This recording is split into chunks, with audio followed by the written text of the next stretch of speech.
Mais um dia aqui na MVS. Hoje nós vamos de um off-road. A Glaucia chegou aqui, já conhecida de outras trilhas por aí que a gente já fez, com um problema na parte elétrica. Acendeu a luz da bateria. Sim. Você estava fazendo o quê? Me conta quando acendeu a luz da bateria. Eu estava numa trilha noturna e aí tinha uma poça, um alagado.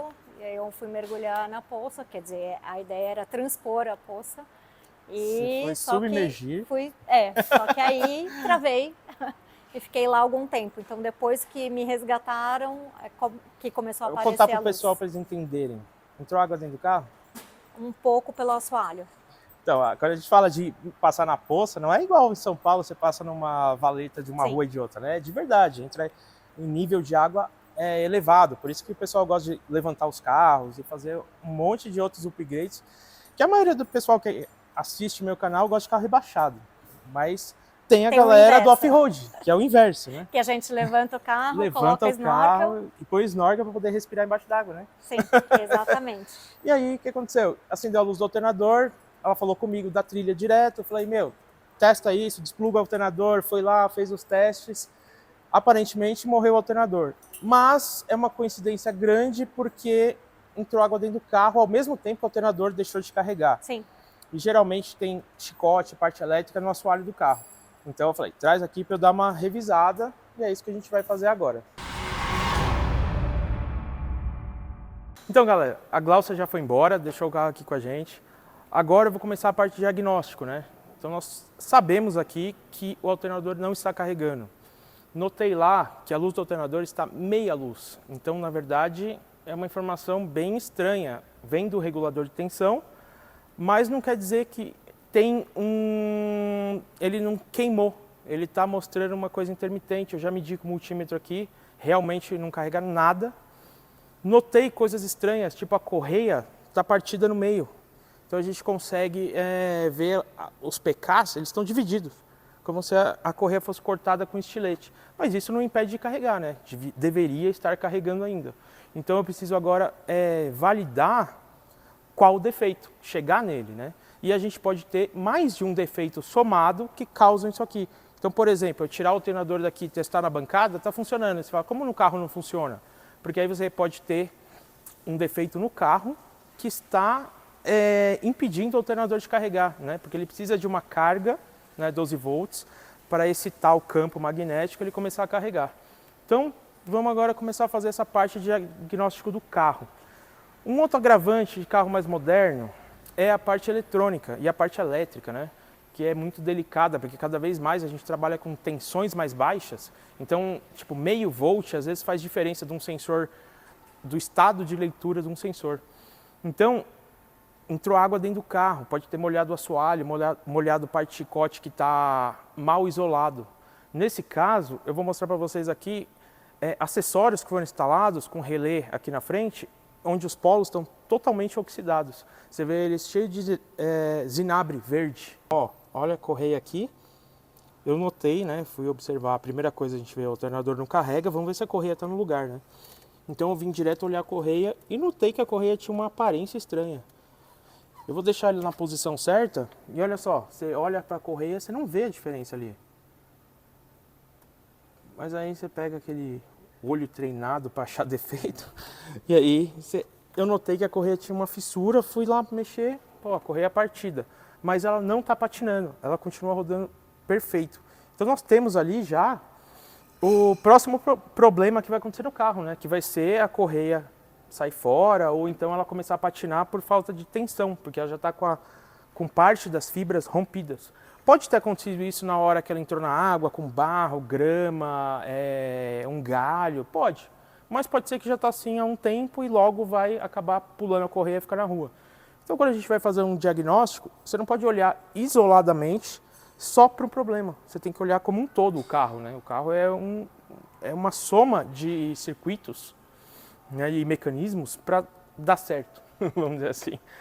Então agora é o próximo passo de ver todos os possíveis passos que levaram ao defeito. Então são coisas que eu passo para os proprietários de manutenções, nesse caso corretiva, por uma instalação que, ok, funcionou, top, legal, está cumprindo o papel de não deixar o carro aquecer, mas no caso de faltar água vai gerar um problema. Porque, eu vou dar outro exemplo, se um carro tem água circulando, está trocando calor, você consegue refrigerar. Acabou a água e a ventoinha está ligada, soprando junto com o motor, você tem um gap para ele aquecer maior, vai demorar mais, porque você já está com aquele sopro inteiro no motor, e aí você, mesmo que você esteja num lugar remoto, que você desliga o carro, espera esfriar um pouquinho e liga, para sair de uma situação que às vezes você está numa trilha, não pega celular, ou mesmo em São Paulo, você quer sair de uma avenida, alguma coisa assim, você vai poder contar com um tempo maior do motor ligado. Então é menor a chance de dano também. Está sempre funcionando a ventilação. Mais uma situação, gerar bolha de ar no sistema. Todo mundo já ouviu falar, está com ar no sistema de água, não está circulando direito. Se essa bolha de ar estiver no lugar que está o cebolão, nesse caso ele está numa mangueira ali em pé. Mas se tivesse, por exemplo, nessa, que é muito comum acontecer, esse aqui é o ponto mais alto. Qualquer bolha de ar que tiver no sistema, ela vai parar aqui. Aí o pessoal pega e põe, por exemplo, um sensor aqui. A bolha de ar está aqui e não está em contato com o cebolão. E aí a mangueira de borracha isola, para cá tá pouco, só que ele tem água. Tá a água circulando, passando aquele filetinho de água aqui embaixo. Só que o sensor, que nesse caso ele é mais ou menos esse diâmetro, ele não vai captar a temperatura correta. Então ele vai demorar muito a ligar e o carro vai ferver e você não sabe por quê.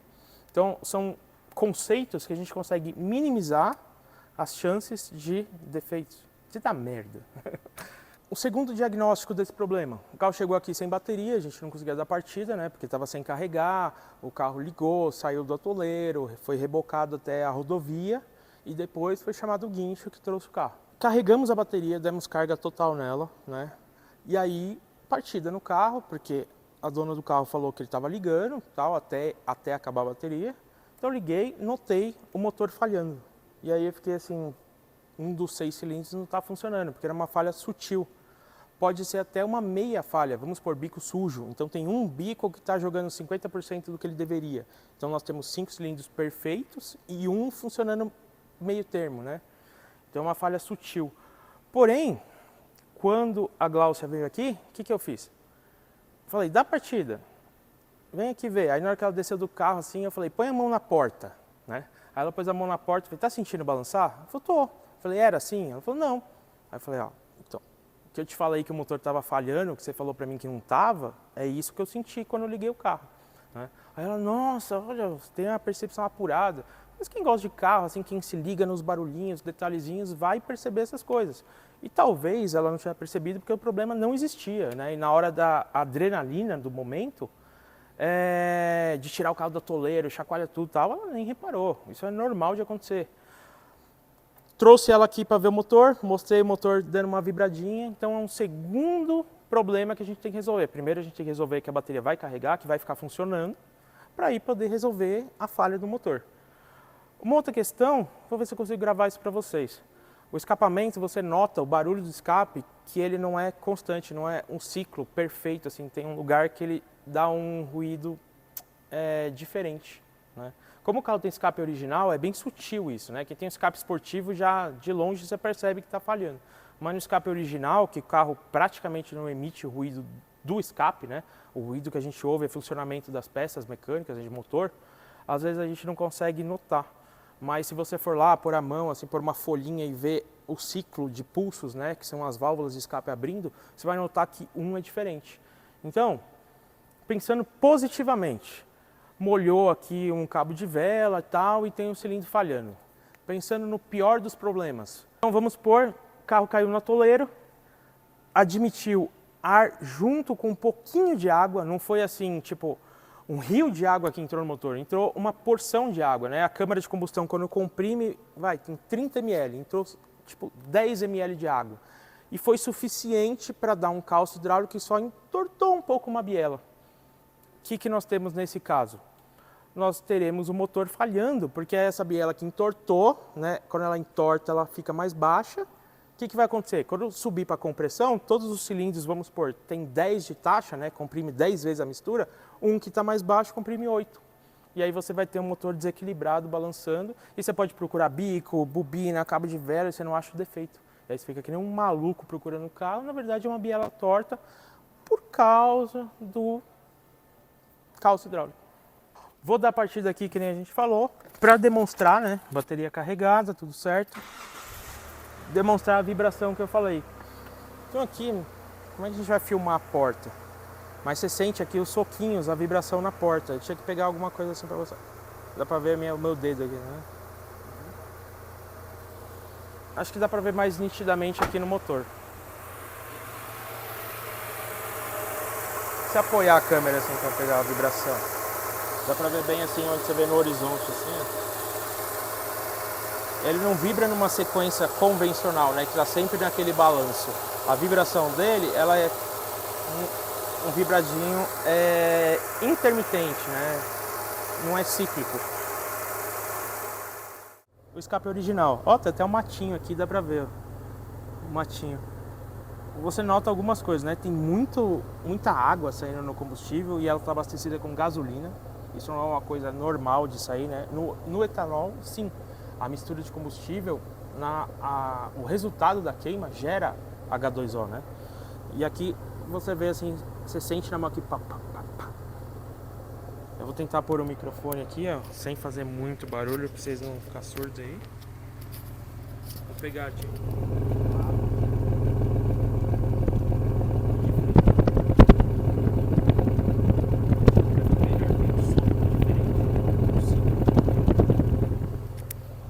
Então é isso aí, começando o diagnóstico sem desmontar, sem retirar uma peça, né, do carro, nada, só visual. Olha eu perdendo o microfone já assim, ó, deixando todo mundo louco, o editor tentando acertar o som. É isso aí, bora agora ver na prática. Ó, alternador da Pajero Full. Algum passarinho fez um ninho aqui. Olha o tanto de coisa que fez. Ó. Na frente. E tá fedendo a óleo diesel e desengripante. Muito cheiro de desengripante. E não tem nenhum código, nenhuma etiqueta, ó. Nada, nada, nada. Bem na frente.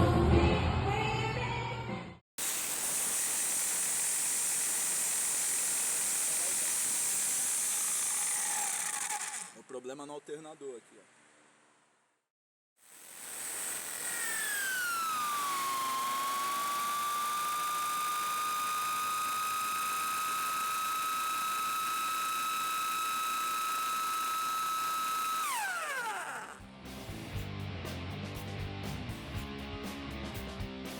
Bora!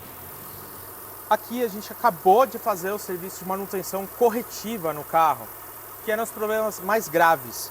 Alternador não carregava, agora ele está aqui carregando, ok. E aquela trepidação do motor que eu falei que estava áspero, é um motor V6, né? E só tinha 5 cilindros funcionando. Por dois motivos. O primeiro deles era a parte de alimentação, um bico estava o conector quebrado com mau contato, então hora funcionava, hora não. Outro bico injetor já estava com Durepox remendando o conector elétrico, né? Então é um possível problema. Então nós já trocamos dois bicos, pusemos novos, idênticos, iguais os originais de fábrica, né? Então continuaram 4 originais revisados, mais 2 zerados. Nós notamos que tinham 2 velas de um modelo e 4 velas de outro, né? O que eu fiz? Trocamos todas por velas novas, já modelo novo de Iridium, né? Elas são um pouco mais caras, mas são muito mais duráveis e tem uma centelha de maior potência. Acho que é a palavra que se enquadra muito bem. E tá aí, ó, o motor tá ligado, redondinho, ó. Vocês não estão vendo ele trepidar nada, ó, zero. Ó, nem parece que tá ligado. Tem que filmar a correia aqui, ó, para mostrar ele ligado. Entendeu? Trocamos aquela correia que estava desfiada abrindo. E agora a gente vai dar uma volta para testar como é que tá o desempenho do carro. No começo do vídeo eu mostrei para vocês vários pontos de atenção no carro. Nós não fizemos ainda porque foi feita a manutenção corretiva, né? E agora o carro está andando, está em ordem, a gente pode testar e ver o que mais precisa ser feito. Os apontamentos que eu fiz, nós não fizemos ainda porque neste final de semana a dona do carro precisa dele de volta.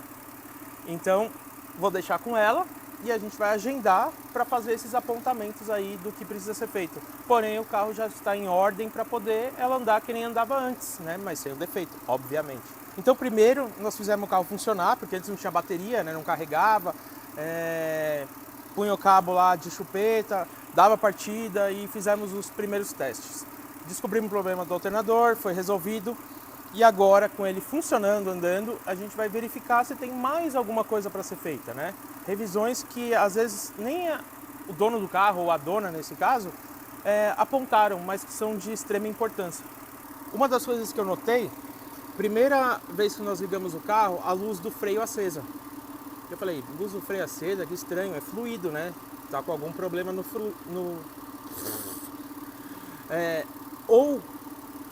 Nossa, me perdi tudo.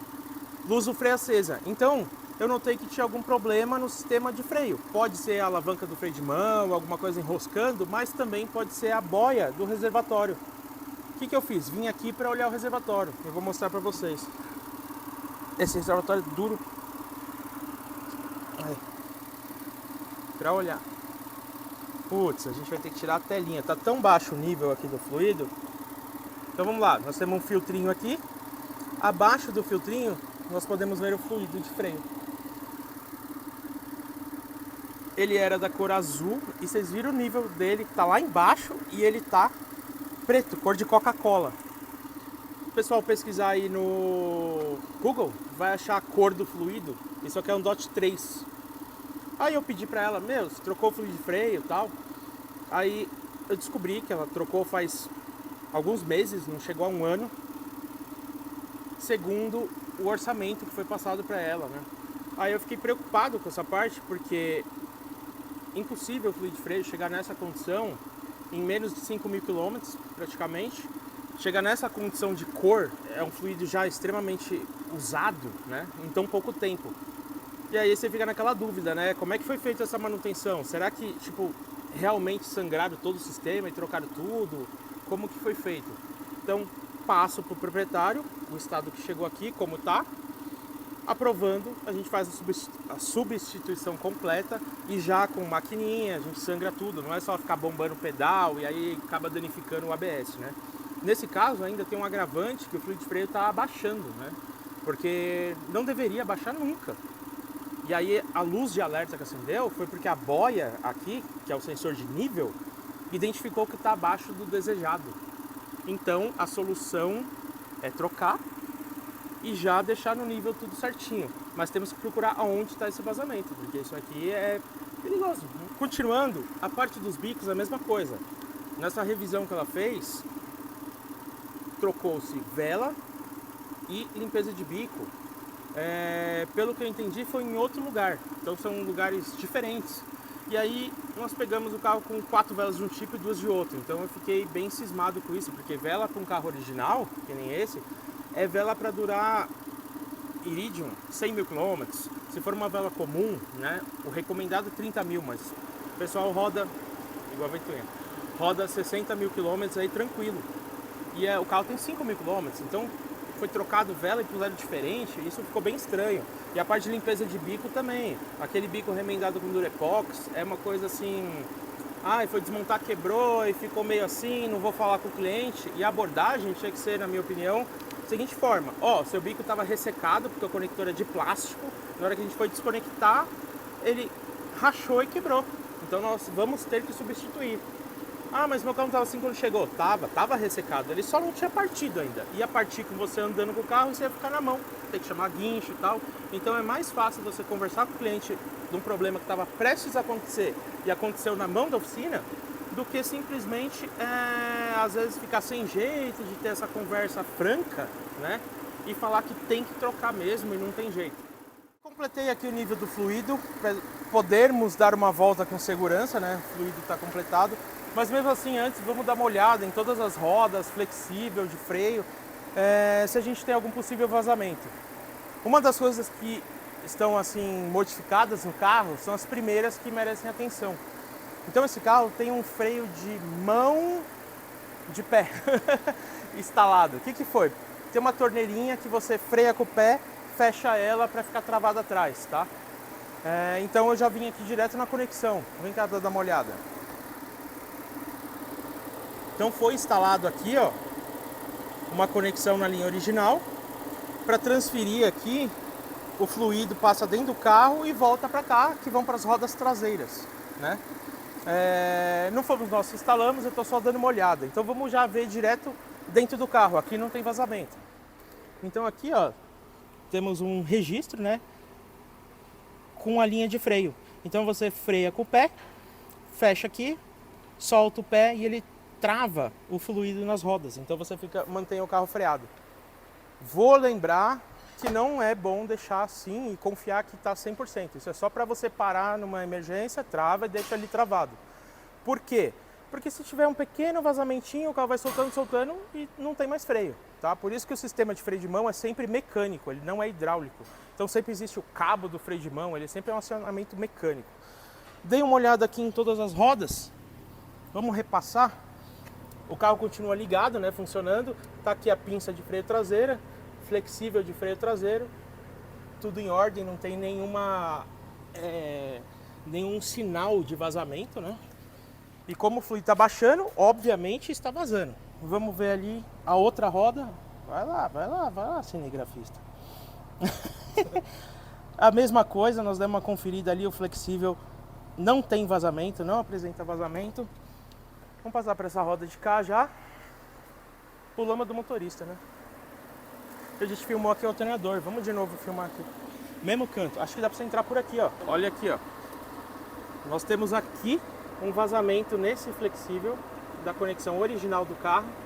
Ela vem da linha rígida, passa por esse flexível que vai para a roda. Então, ó, ficou nítido aí o vazamento. Ó.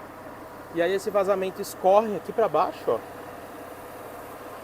Tá vendo? Tudo melado aqui. Eu tô tentando pôr o meu dedo aqui, ó. Até a parte da suspensão ali melada de óleo, que não poderia estar.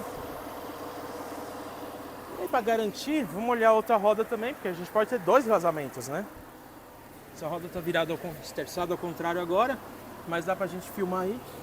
Olha, a mesma coisa, tem um vazamento aí. Então nós estamos com algum vazamento nessas conexões, ó. Tudo melado de óleo. Então nós vamos precisar dar atenção para isso. Então, quando o fluido de freio está baixando, certamente tem um vazamento. Se você não enxergar vazamento em nenhuma roda ali, em nenhuma pinça flexível ali, certamente o cilindro mestre está vazando para dentro do hidrovácuo. Então aí tem que desmontar para descobrir o vazamento. Não tem mais para onde o fluido sumir, ele não evapora, tá? Se o carro está com freio ruim, sem freio e tal, pode ser uma diversidade de problemas. Mas se o fluido está baixando, é vazamento. Então aí já tem mais uma dica aí. Bom, saímos com o carro da oficina agora. Sentindo o carro pela primeira vez. Vamos dar uma aceleradinha. Pelo menos o motor já sobe liso. E nem foi comigo isso aí.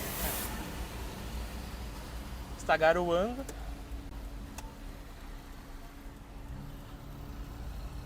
Mas já é um carro bem mais liso, né? Não tá vibrando assim o motor em aceleração. Freio respondendo pelo menos, apesar dos vazamentos. Mas eu já tinha achado dentro da oficina o pedal meio borrachudo. Quando você pisa ele vai cedendo assim. Você pisa e segura e ele dá uma descidinha assim bem suave. Aí você já fica com o pé atrás, né? Vou pegar uma subida aqui. Ó, já tem mais torque já. Ficou bom. Isso que tá no D, né? Não estamos forçando nenhuma marcha. Tração traseira, né? Para andar no asfalto é o mais simples. Passar mais rápido na lombada. Passar sem frear, mas a 20 e poucos por hora é super tranquilo com esse carro. Mas faz parte de você testar, chacoalhar o carro e tudo mais e ver se não acha nenhuma deficiência de funcionamento, né?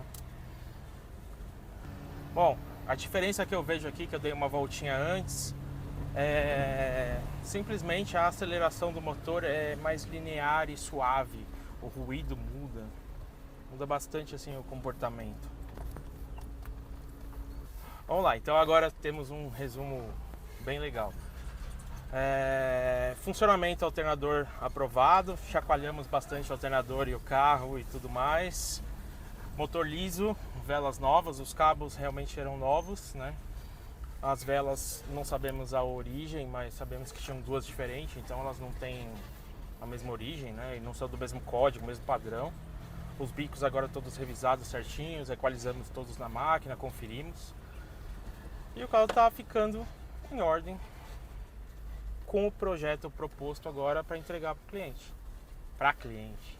Então estou voltando para a oficina com o teste realizado. Agora eu vou ver com a Gláucia quando a gente vai agendar a próxima revisão. Fechar o portão. E acompanha aí, porque certamente vai ter mais novidades desse carro para essas próximas correções e manutenções. Tem um vazamento de óleo, um retentor que vou ter que, acho que provavelmente tirar o câmbio, porque é no eixo, vem de dentro da capa seca. Então vai ter bastante conteúdo legal aí, não só de off-road, né, mas para quem é um entusiasta de mecânica, é um conteúdo legal. Para quem é bem perspicaz e notou aqui que saiu uma fumacinha aqui, é esse o vazamento que provavelmente tenha que retirar o câmbio. Porque o que acontece com ele? Pinga em cima do escapamento, né? Isso aqui é um motor em V, tem uma junção e aí vai um escapamento só para trás. E infelizmente, ou felizmente, porque aí ele é notado, né? Porque quando tem um vazamento que fica pingando e é um carro off-road, anda só na barro, às vezes as pessoas não notam. Mas ele pinga bem em cima do escapamento e aí esse óleo que pinga faz uma fumacinha.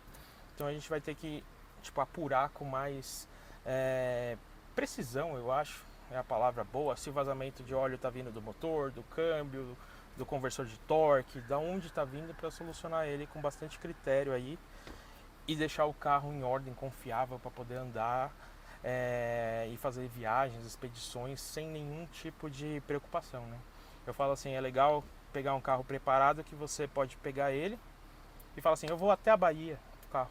Bateu na chave e vai embora. Você não precisa ficar assim, nossa, vou ter que preparar o carro para uma viagem. Eu acho que o carro de todo mundo tem que estar assim no ponto de você poder sair numa emergência para o hospital, sair, fazer um passeio no final de semana ou uma expedição aí. O carro tem que estar sempre em ordem, né? O carro vai te servir, não você ficar sempre tendo um monte de preocupações. E tá aí, projetinho de revisão concluído.